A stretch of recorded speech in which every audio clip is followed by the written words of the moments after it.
Hi everyone, कैसे हैं आप सभी लोग। यस, फिर से आ गए हैं लेकर के आपका नेक्स्ट कुछ कंफ्यूजन और कुछ और बातें हम इंग्लिश लिटरेचर की तरफ जो कोडिंग चैप्टर चल रहा था।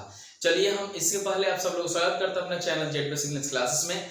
और आज हम आपके लिए लेके आए हैं बहुत ही कंफ्यूजन, एक डाउट वाला चैप्टर जो हम लोगों ने कल पढ़ा, एक द सोल्जर। उसमें कुछ बच्चों का कहना था कि सर हम लोग को राइम स्कीम थोड़ा सा क्लियर नहीं हो पा रहा है। जो आपने बताया कि राइम स्कीम, कल मैंने चर्चा किया था राइम स्कीम के बारे में। तो हर पोएम का अपना अपना राइम स्कीम होता है, हर सोनेट का अपना अपना राइम स्कीम होता है। तो सोनेट जो है ये अगर सोल्जर, तो इसका राइम स्कीम क्या है, तो हम आज चर्चा करेंगे उसी राइम स्कीम के बारे में कि ये किस आधार पर, किस तरीके से इसमें तुकबंदी है, किस तरह से लिखा हुआ है, वो कैसे पहचान जाता है, इसकी चर्चा हम बात करेंगे इस वीडियो में। और बहुत अच्छे से, बहुत बेहतर तरीके से समझाने का प्रयास करेंगे जहां वो कहीं कंफ्यूजन नहीं होने वाला है। और आज से और अभी से आपको अगर कोई सोनेट मिलता है तो कैसे उसमें राइम स्कीम को हम ढूंढे और क्या उसमें राइम स्कीम का प्रयोग किया गया है, बिल्कुल आज आपको समझ में आने वाला है। और आज के बाद कंफ्यूजन बिल्कुल हट जाएगा आपके मन से। तो आइए हम उस कंसेप्ट को क्लियर करते हैं कि आखिर द सोल्जर में किस प्रकार का राइम स्कीम का प्रयोग किया गया है। तो हम आज चर्चा करें राइम स्कीम। मैंने यहाँ पोएम लिखा हुआ है, देख सकते हैं, द सोल्जर हमने लिखा है इसमें पोएम पे। आपको इस पोएम को इसको मैंने बोर्ड पे ऐड कर दिया है और इस पे हम बताने वाले हैं कि इसमें राइम स्कीम कैसे है और क्या है, ठीक है ना। तो राइम स्कीम होता क्या है ये जान लेते हैं।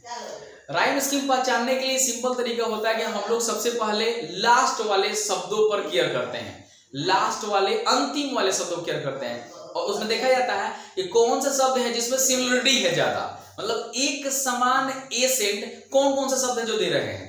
तो एक समान शब्द जो मिलेंगे आपको एसेंट करने वाले, उसमें हम मान लेते हैं।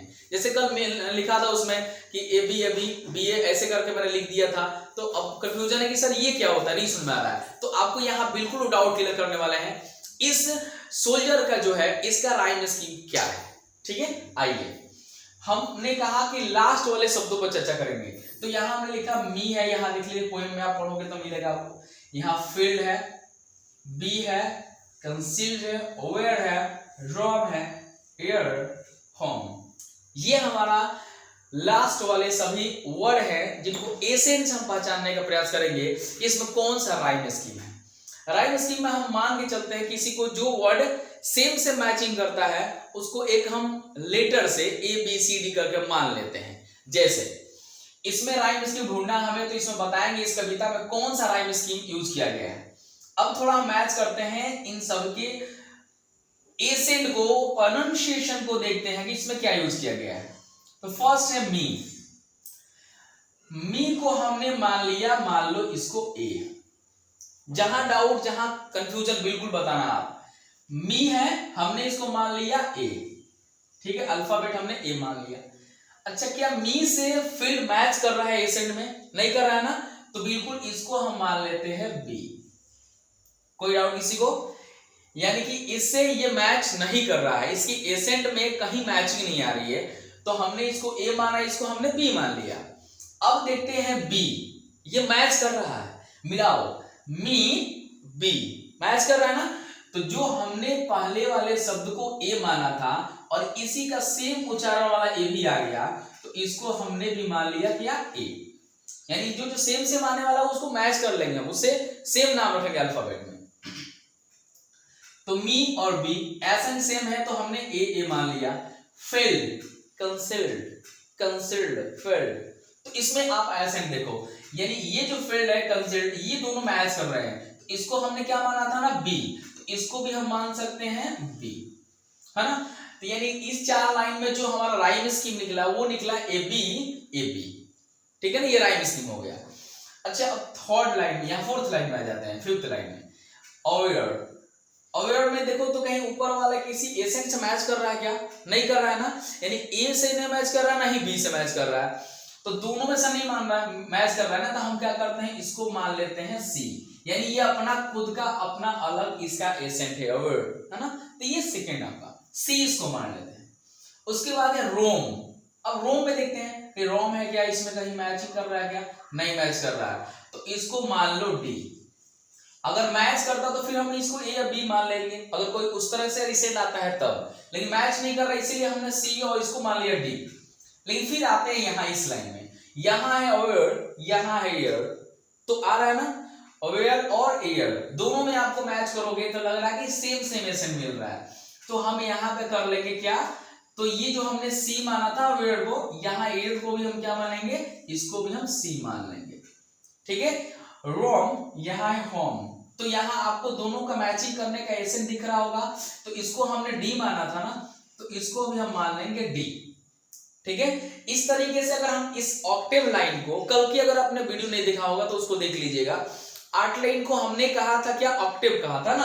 तो ये जो ऑक्टेव लाइन है, इस ऑक्टेव लाइन का अगर कोई आपसे पूछे इसमें राइम स्कीम क्या यूज किया गया है, तो अब बिंदास बताना कि इसमें जो है ए बी सी डी, यानी इस कविता का जो राइम स्कीम निकला, तो हमने देखा इस राइम स्कीम में आया क्या पहला, तो ए बी है ना, ए बी और क्या निकला, सी डी और सी डी, यानी 8 लाइन का राइम स्कीम मुझे मिल गया, ए बी सी डी। ठीक है ना। अब इसके बाद से 6 लाइन और है इसका, जिसको हम लोग सिस्टेम कहते हैं। अब उसमें देखते हैं कौन सा मैचिंग करता है, चलिए उसको देख लेते हैं, आगे बढ़ाते हैं। चल देखते हैं, यहाँ पे हम लोग देख लेते हैं। अभी हमने आपको इसके पहले बता दिया कि कैसे अभी हम लोग का राइम स्कीम आया था, जो अभी हमने देखा ए बी सी डी तक हम लोगों ने मान लिया था ना। अब उसके बाद से ये सिस्टेड है, ये 6 लाइन की बनती है, इसमें कौन सा राइम स्कीम यूज किया गया है, इसको मैच करके देखते हैं हम लोग लास्ट वाले शब्दों से। तो यहाँ पे अवे है, लेश है, गिवन, जेम, जेंडल, नेश, हेवन, इसमें हम देखते हैं कौन सा राइम स्कीम है। हमने अभी तक मिल गया हम लोग को क्या, तो ए बी मिल गया है, सी डी मिल गया है, इतना हमने मैच कर लिया है पहले से ऑक्टेव लाइन में, है ना। अब फिर यहाँ देखते हैं, अब डी के बाद हम मानेंगे, ये जितने माने वो उसके पहले वाले एसेंट देखना, अवे जो आया है इस तरह से इसमें कहीं मैच नहीं करने वाला है, तो इसको हम मान लेते हैं next. A B C D के बाद मान लेते हैं इसको, ए बी सी डी हो गया, उसके बाद से मान लेते हैं इसको ई। ठीक है ना।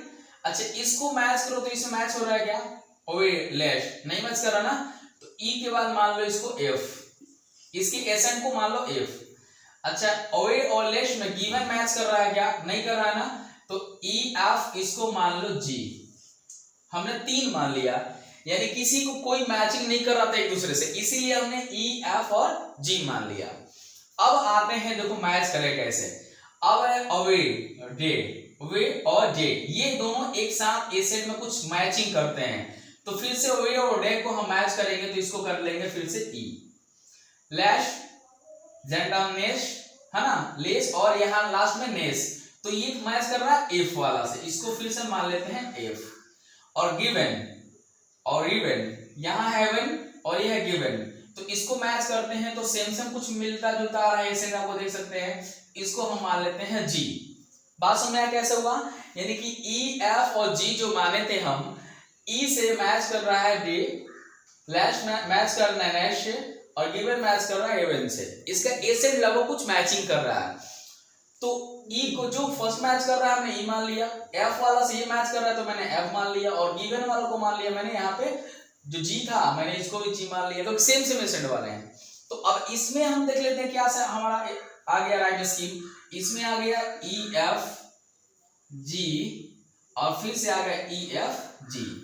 यानी कि आप जो कविता पढ़े हैं पूरा सोनेट, अगर हम पढ़े 8 लाइन का और 6 लाइन का ये, तो ओवरऑल पूरे राइम स्कीम कविता का जो निकल के आता है वो होता है A B C D E F G, है ना। ई एफ ये जी है, आप जी समझना इसको, मैं इसकी तरफ जी है ना। तो ये हो गया आपको राइम स्कीम। तो उम्मीद करते हैं आपको ये वीडियो समझ में आ गया होगा, और अच्छे से इसको इस वीडियो के माध्यम से हमने अच्छे समझाने का प्रयास किया कि आपका राइम स्कीम क्या है, तो कहीं डाउट नहीं होगा। उम्मीद करते हैं कि वो अच्छा लगा होगा। और राइम स्कीम कभी भी पढ़ना तो आप एक बार उसको राइम स्कीम निकालने का सिंपल तरीका मैंने बता दिया है, इस तरह से मैच करके मिला करके आप निकाल सकते हो। ठीक है, तो आज की वीडियो में इतना ही, मिलते हैं अगले दिन। Okay bye.